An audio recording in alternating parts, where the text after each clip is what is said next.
This video is brought to you by Omaze. Here's how to buy a used Tesla. Walk up to the Tesla, look at it, then walk away and buy a Chevy Bolt. Just kidding. No one wants a Chevy Bolt. Not even Bolt owners. One of the most frequent questions I get is what to look out for when buying a used Tesla. So today's video is going to be on just that. A lot of people don't like to buy new cars and are looking to use options to save money, and as you know, I love to save money. Now today we're going to focus on Tesla's top models, the Model 3, the Model S, as my favorite as you all know, the Model X. Now there's three ways to buy a used Tesla. Tesla Direct, private party, or you can get one from an insurance auction like IAA.com. Now, if you like mystery adventure journeys like Oregon Trail, buying from Tesla is the most fun and exciting way to get a used car. You go to existing inventory, look at your favorite rendered image of a car that you might like with no further information on the car, besides that it's white and you could buy it right now.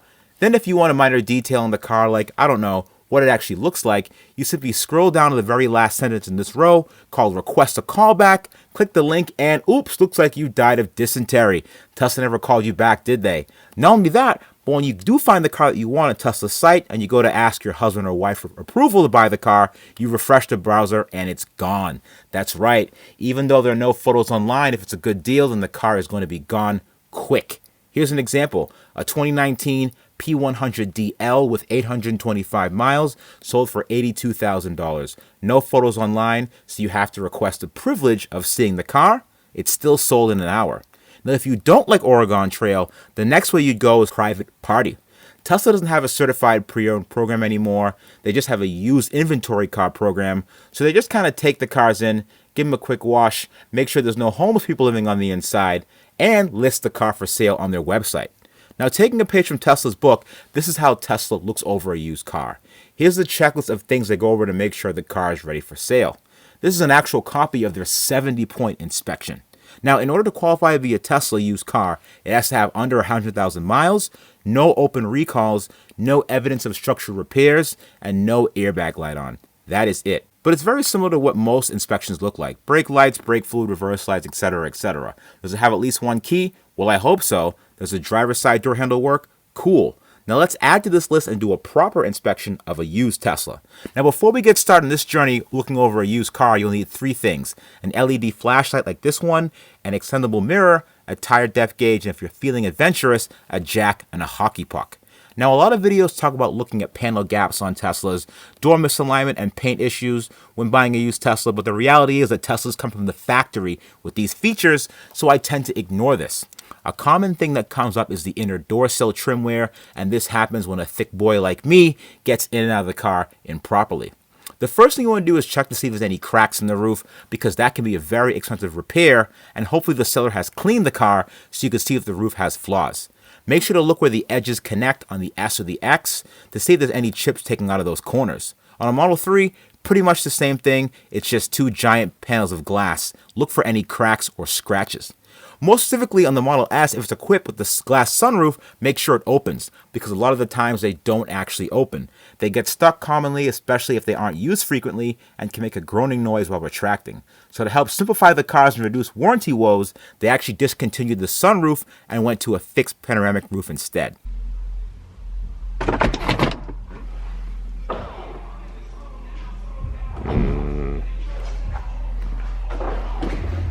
Now that we're inside the car, if equipped with air suspension, an S or an X, put the car in its highest setting. As the car raises, we're going to take a look under the car at the wheels and battery pack.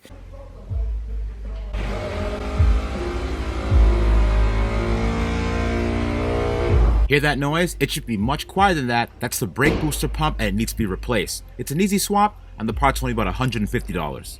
So while we watch this car slowly rise to the occasion, I've been reviewing hate mail, questioning my commitment to the EV movement and our planet, because I say less than savory things about Tesla. And as we all know, anything negative about our Lord Savior Elon Musk and Tesla is punishable by passive-aggressive YouTube comments. Truth is, someone has to keep them on their toes. I do my part, even when it's less than convenient, and you guys know that I drive my EVs everywhere. Literally everywhere. But you know who the real offender is? This guy that's twerking in front of a Humvee has been running for 30 minutes for no reason. He doesn't care about our crying planet. Don't you care about capybaras? Don't you? Don't you even know where electricity comes from? No, electric eels in the Amazon. I know I joke a lot, but I'm serious when I say it would suck if I couldn't send my kids to the Amazon rainforest permanently to live amongst these rare and beautiful animals. So to help solve the problem, I teamed up with Omaze, a company that raises money for charities around the world, giving away unique prizes and experiences. Omaze reached out to your boy Uncle Rich as they thought I'd be better than Matt Damon and the Catch Me Outside girl to raise awareness for the Global Green Charity. We're helping repair and aid the damage to the Amazon and win a car like this. Just better, faster, newer, and not primer colored. Every donation you make when you go to omaze.com/rich will enter you to win. That's right, with your donation, they will enter you in for a chance to win a new Tesla Model S and a whole $20,000 cash, which you will immediately need to install a charger and fix your door handles when they freeze. But seriously, be sure to go to omaze.com/rich to support a great cause for the environment and be entered into a draw to win. Shout out to Omaze for sponsoring this episode and make me feel like a celebrity. Now, there's usually scratches under the battery pack due to the nature of the car, but the mirror makes it much easier to look for larger dents in the battery. On this Model S or X, this usually isn't that big of a deal, but something to keep an eye on the Model 3, whose battery pack is much more prone to damage due to the metal being much thinner that makes up the case. Now, according to Tesla, anything more than 5 millimeters in the battery scratch requires a replacement. This is where your handy extended mirror comes in after the car goes up. Now, check around the perimeter to see if there's any scratches or if there's any battery hardware missing. If there's hardware missing, then this could indicate the battery may have been removed at some point. Now that we have the car at its highest setting, check out the tires for excessive wear. Now, bringing the tire depth gauge helps out, but a mirror helps also to look on the inside of the tire that's not facing the street. Newsflash, Teslas are very heavy cars and are prone to have camber issues, so bringing this mirror to look on the inside of the tire can come in handy. Now that you're on the wheels, it comes in handy to also look for brake wear. Now in Teslas, the brake wear is minimal, as you all know, but because they're so used infrequently, they can tend to rust and start corroding, where the brake pad materials can start delaminating from the backing. This is mostly common in the Northeast due to all the salt and sand on the roads. Also, have someone inside the car to engage and shift from park and drive multiple times to make sure the parking brake motors are engaging properly and there's no grinding noises.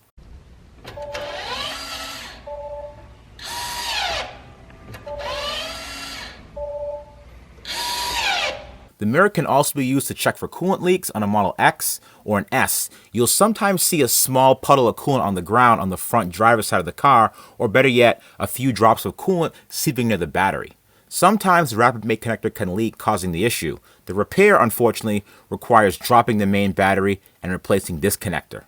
Staying on the outside, also check the early Model 3 fog lights, which can be prone to fogging and water penetration.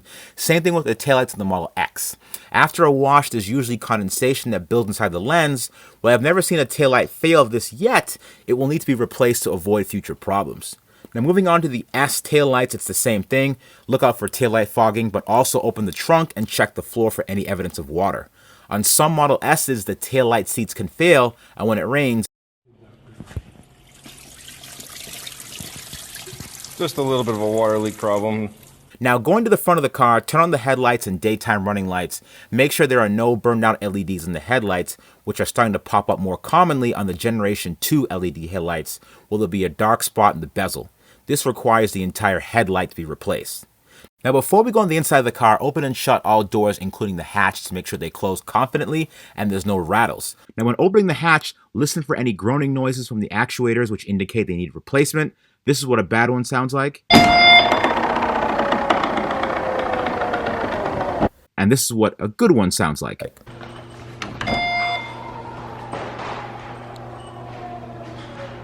Also, wind up and down each window to make sure they don't leave any scratches or rubbing sounds, as this can indicate a window regulator issue and will need adjustment. Scratches on the outside of the window can indicate excessive sand or debris build up on the belt molding itself. And also, walk around the car and make sure all doors open by pulling the handles. This may sound silly, but on the Model S, this is a reality of life, that one day you might walk up to one of your doors not being able to open the car. Now make your way to the interior and remove the floor mats if equipped, and check for dampness on the floor on both sides. A common issue for leaks are inside a Tesla are clogged sunroof drains and a broken HVAC drain or improper seals. While the floor of the car is dry, looking under this floor mat, you'll see the water was a problem before. Now let's look at the MCU. Go to the screen to self-cleaning mode and look for any dead pixels. Then go to the sketch pad and make the screen all white to look for any yellowing of the display. If you can, shut the car all the way down altogether and look for bubbles in the screen. Bubbles in the screen cannot be repaired and require a screen replacement. Don't forget to check the software version of the car to see what version it's on. Make sure it's on the most recent version, which at the time of this taping is version 10. Now, another frequently overlooked aspect of buying a used Tesla is to make sure what you're buying is what you're actually getting. Make sure the badge on the outside of the car matches what's on the instrument cluster. This used blue Model 3 was sold as a performance Model 3, and after looking in the menu, it's just a standard all-wheel drive Model 3. So this person just lost out on a lot of money. Tesla doesn't really do a great job of distinguishing its performance variants to keep the price low, but it's something for the consumer to look out for. Now, on the flip side, this standard Model 3 with regular brakes was sold as a standard Model 3, and it's actually a performance car. The easiest way to tell the difference is this red underline.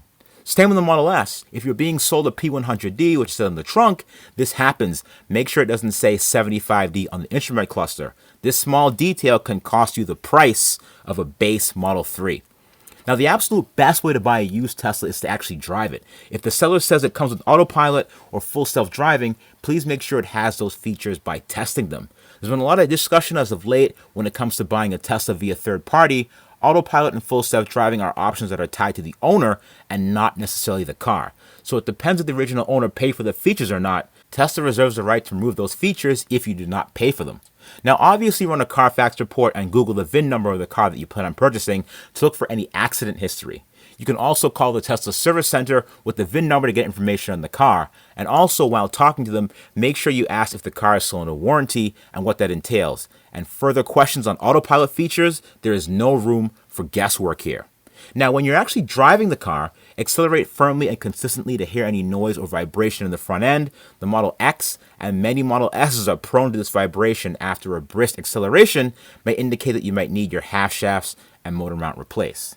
If the seller lets you, take it to a supercharger and charge to full to see the car's 100% charge rate. If this is not a possibility, have the seller send you a photo after the car has been 100% charged to see how much the battery has degraded, if any. You would hate to buy a car that originally came with 265 miles of range when it has degraded to 235. Now, while driving the car, especially if it's a Model S before 2015, fold the rear seats down and listen to one of the rear windows while open to check for drive unit noise. Sometimes it will start off as a whirring sound or a high-pitched whine, but eventually it can turn into a grinding noise and let the drive unit fail completely.